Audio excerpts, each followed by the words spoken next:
PoK पर हमले के लिए तैयार बैठी भारतीय सेना एक के बाद एक बड़े युद्धाभ्यास को पाक से लगे सीमावर्ती इलाकों में अंजाम दे रही है। नमस्कार, मैं हूं मधुरेंद्र कुमार और आप देख रहे हैं मेरे साथ रणनीति। आज हम रणनीति में बताने वाले हैं कि पीओके पर एक तरह से कब्जा करने की भारतीय सेना की रणनीति क्या है। जब पीओके पर भारतीय सेना हमला करेगी तो किस तरह से पाकिस्तान को चारों खाने चित करने में 4 दिन का भी वक्त नहीं लगेगा,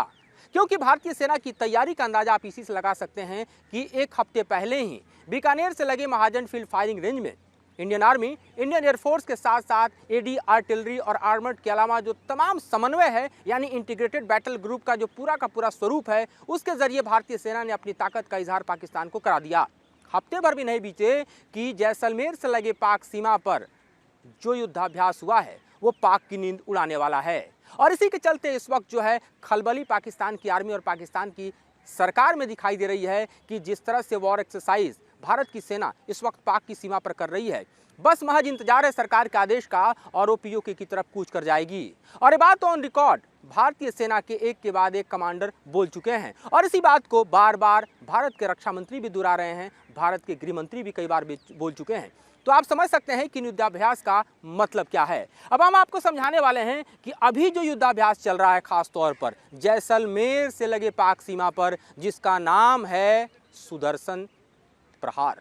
जी हाँ, सुदर्शन चक्र, जो आप जानते हैं कि भगवान कृष्ण का सबसे बड़ा हथियार है, उसी के नाम पर भारतीय सेना का एक पूरा का पूरा आप देखिए तो यूनिट है सुदर्शन कॉर्प्स, जो कि साउदर्न कमांड के अंदर आता है। और उसने सुदर्शन प्रहार जैसे बड़े एक्सरसाइज को अंजाम दिया, जिसमें वायुसेना के साथ साथ जो बड़ा तालमेल था वो बीएसएफ के साथ भी दिखाई दिया। जो अपने आप में कह सकते हैं कि इंटीग्रेटेड इस तरह का एक्सरसाइज है जिसके विजुअल आप देखिए तो आपको साफ समझ में आता है कि आसमान से लेकर जमीन तक सेना के बीच तालमेल, समन्वय और साथ ही दुश्मन पर कहर बरपाने की जो क्षमता है उसका अंदाजा इस युद्धाभ्यास के जरिए लगाया जा सकता है। ये युद्धाभ्यास सिर्फ पाकिस्तान पर ही भारी नहीं पड़ने वाला, ये चीन पर भी भारी पड़ने वाला है, क्योंकि हम जानते हैं कि पीओके में एक समूचा जाल बिछाकर ड्रैगन बैठा हुआ है। गिलगिट बल्तिस्तान से होकर सीपे का उसका प्रोजेक्ट गुजरता है। लेकिन चीन को जिस तरह की भाषा का प्रयोग कर भारतीय विदेश मंत्रालय ने समझाया है, उससे चीन को भी अंदाजा लग गया होगा कि अगर पीओके पर भारत हमला करता है और ड्रैगन उसमें किसी भी तरह के आड़े आता है तो उसका हश्र क्या होने वाला है। जी हाँ, जब भारत और अमेरिका की सेनाएं एक साथ मिलकर औली में चीन की सीमा से लगे इलाकों में युद्धाभ्यास कर रही थी तो उससे ड्रैगन बौखला गया। ड्रैगन की बौखलाहट इतनी थी कि ड्रैगन ने कहा कि भारत जो है वो उसके साथ अपने जो तमाम एग्रीमेंट हैं उसका हवाला भी दिया, उसका उल्लंघन कर रहा है। देर नहीं लगाई भारत ने और पलटवार करते हुए कहा कि भारत ने किसी तरह के एग्रीमेंट का उल्लंघन नहीं किया है। ये एग्रीमेंट के उल्लंघन जो है दोनों देशों के बीच वो चीन करता है। और साथ ही भारत ने 2 टूक शब्द में समझा दिया चीन को कि भारत किस देश के साथ युद्धाभ्यास करे अपने सीमावर्ती इलाकों में, इससे तीसरे देश का कोई मतलब नहीं होना चाहिए। ये संदेश पीओके के लिए भी है, क्योंकि पीओके भारत के संसद के मुताबिक भारत का अभिन्न अंग है और जाहिर है कि पाकिस्तान से जब भारत उसको छीनेगा तो तीसरे देश की दखलंदाजी वहां बर्दाश्त नहीं करेगा। बल्कि अगर चीन वहां पर आकर किसी भी तरह की हिमाकत करता है तो सुदर्शन चक्र सिर्फ पाकिस्तान पर ही नहीं, चीन पर भी चलेगा। भारतीय सेना सुदर्शन प्रहार करने के लिए तैयार है और इस सुदर्शन प्रहार की तैयारी बतला रही है कि जो सामने आएगा वो चकनाचूर हो जाएगा। इससे पहले हुए युद्धाभ्यास में भी दरअसल हमने देखा कि शत्रुनाश जिसका नाम दिया गया था, तो उसने भी एक संदेश जो है वो चीन और पाकिस्तान को दे दिया कि अगर दोनों भी मिलकर भारत के सामने आते हैं कि भारत का एक तरह से देखा जाए तो सैन्य समन्वय इस वक्त इस तरह से है कि वो टू बैटल या यूँ कह सकते हैं कि दोनों ही देशों के साथ अगर सेनाओं को लड़ना पड़े तो उसके लिए भी तैयार खड़ी है। लेकिन किसी भी कीमत पर पीओके के साथ समझौता नहीं किया जाएगा। और बात सिर्फ शत्रुनाश और आप ये समझिए कि इसके अलावा सुदर्शन प्रहार तक सीमित नहीं है। नौशेरा में भी देख लीजिए किस तरह के हेलीऑप्स को अंजाम देते हुए भारतीय सेना दिखाई दे रही है। तो चाहे नौशेरा हो, चाहे वो महाजन का फील्ड फायरिंग रेंज हो जो कि पाकिस्तान सीमा पर बीकानेर से लगा हो, या फिर जैसलमेर में चल रहा युद्धाभ्यास हो जिसका नाम सुदर्शन प्रहार है, वो एक के बाद एक मैसेज दरअसल पाकिस्तान को देता हुआ नजर आ रहा है कि पाक की सेना सचेत हो जाए, क्योंकि भारत की सेना को जैसे ही भारत की सरकार ये आदेश देगी कि कूच कर जाओ तो फिर वहाँ पर कुछ भी बचने वाला नहीं है और कोई बचाने वाला भी नहीं है। क्योंकि पीओके का जो आवाम है, दरअसल गिलगिट बल्तिस्तान में रहने वाले जो लोग हैं वो भी पाक के हुक्मरानों से त्रस्त हैं, वहाँ की व्यवस्था से त्रस्त हैं, वहाँ की महंगाई से त्रस्त हैं और वहाँ के जो हालात थे उससे त्रस्त हैं। लिहाजा वो भी चाहते हैं कि जल्द से जल्द पाकिस्तान से आज़ादी मिले। तो पूरी तरह से देखा जाए तो ग्राउंड क्लियर है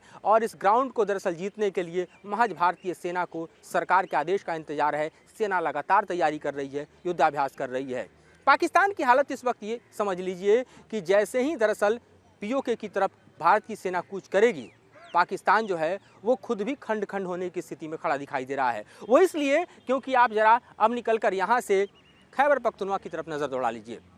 खैबर पख्तूनख्वा इसलिए क्योंकि वहाँ पर पाकिस्तान तालिबान का एक तरह से साम्राज्य चलता है। पाकिस्तान तालिबान यानी टीटीपी ने जो युद्ध विराम का करार पाकिस्तान के साथ किया था वो खत्म हो चुका है। जी हाँ, सीमा पर अगर देखें तो भारत और पाकिस्तान के बीच जरूर इस वक्त सीज फायर है, युद्ध विराम है, लेकिन पाकिस्तान की धरती पर बैठा हुआ जो पाकिस्तान तालिबान है उसने युद्ध विराम पाक की सरकार के साथ खत्म कर लिया है। उसने पहले क्वेटा को दहलाया और अभी जो सैटेलाइट पिक्चर्स आ रहे हैं उसमें देखा जा सकता है कि जो अफगानिस्तान और पाकिस्तान की बाउंड्री है, खासतौर पर खैबर पख्तूनख्वा के इलाके में, उस इलाके में आपको मैं बतलाऊं तो खास तौर पर 7 किलोमीटर भीतर पाकिस्तान के लगभग 1.5 किलोमीटर का पैच है जो कि पूरी तरह से जलता हुआ दिखाई दे रहा है। और वो बतलाता है कि वहाँ किस तरह की खूंखार लड़ाई चल रही है, वो बतलाता है कि दरअसल किस तरह के हालात वहाँ पर उत्पन्न हुए हैं और पाक की सेना उस वक्त उसे कंट्रोल नहीं कर पा रही है। पाक के नए आर्मी चीफ की अगर बात करें तो पाक के नए आर्मी चीफ जनरल असीम के सामने सबसे बड़ा सवाल है कि इस वक्त उस सेना को कैसे संभालें, क्योंकि सेना कई फाड़ में बट चुकी है।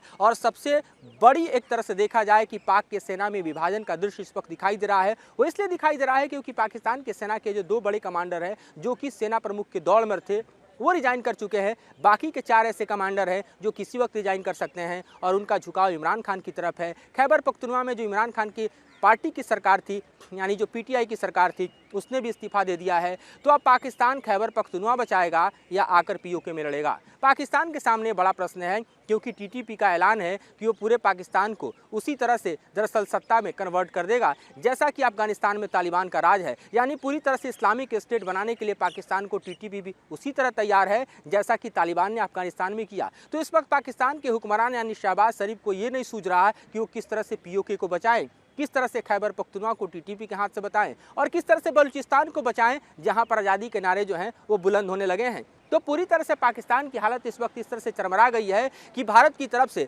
अगर सेना कूच करती है तो पीओके को संभालना पाकिस्तान के बस की बात नहीं रहेगी। और पीओके में दरअसल चीन को सीपेक के जरिए बिठाकर जो निश्चिंत होकर बैठा हुआ पाकिस्तान है वो जानता है कि दरअसल इस वक्त के हालात में दरअसल चीन भी उसके साथ अगर खड़ा होगा तो भारत उसे बख्शने वाला नहीं है। भारत के स्टेटमेंट से इसका अंदाजा लगाया जा सकता है, जो कि इंडिया और यूएस एक्सरसाइज के दौरान जो बीजिंग से स्टेटमेंट दिया गया उसका रिप्लाई जो दिल्ली ने दिया वो अपने आप में एक तरह से पाक की आंखें खोलने वाला है कि किसी भी तरह की नापाक हरकत अगर ड्रैगन करता है तो वो भी नहीं बचेगा, बल्कि पीओके में भी उसका हश्र उससे ज़्यादा बुरा होगा जैसा कि इस वक्त एलएसी में दिखाई दे रहा है। तो मौजूदा स्थितियां और मौजूदा परिस्थितियां पाकिस्तान के बिल्कुल विपरीत है, क्योंकि पाकिस्तान की अर्थव्यवस्था चरमराई हुई है, क्योंकि पाकिस्तान की सेना जो है वो दो फांक हो चुकी है, क्योंकि पाकिस्तान की आर्थिक हालत ख़राब है और उससे बड़ी बात पाकिस्तान के लिए हास्यास्पद ही है कि वो कम और सस्ते दाम में रूस से तेल की दरकार कर रहा था, लेकिन रूस ने उसकी बेइज्जती कर कर जैसे उसको भगाया है उससे पाकिस्तान समझ सकता है कि जिस रूस के रेड कारपेट पर इमरान खान चल रहे थे वो रेड कारपेट सिमट चुका है और वहाँ शहबाज शरीफ के लिए भी कोई जगह नहीं है। हम जानते हैं कि रूस और चीन दोस्त हैं, हम ये भी जानते हैं कि भले भारत और चीन की दुश्मनी हो, लेकिन जब बात आमने सामने की आएगी तो रूस भारत के साथ खड़ा होगा, पाकिस्तान के साथ नहीं। तो ये जो मौजूदा परिस्थितियाँ हैं उसमें अमेरिका सहित दुनिया के जो तमाम बड़े देश हैं वो भारत के साथ खड़े हैं और चीन इस ताकत को जानता है और पाकिस्तान इसी से इस वक्त डर रहा है कि जिस तरह की भाषा का प्रयोग भारत में सरकार और भारतीय सेना के कमांडर कर रहे हैं, अगर ये सेना पीओके की तरफ कूच कर गई तो अब तो पीओके नहीं बचने वाला। तो देखते हैं आगे इस पूरे ही मामले में किस तरह का टर्न लिया जाता है, चाहे सरकार की तरफ से या फिर सेना की तरफ से। ये अपडेट भी आगे आपके सामने हम लेकर आते रहेंगे। फिलहाल वीडियो जर्नलिस्ट संजय कुमार को और मुझे यानी मधुरेंद्र कुमार को दीजिए इजाज़त।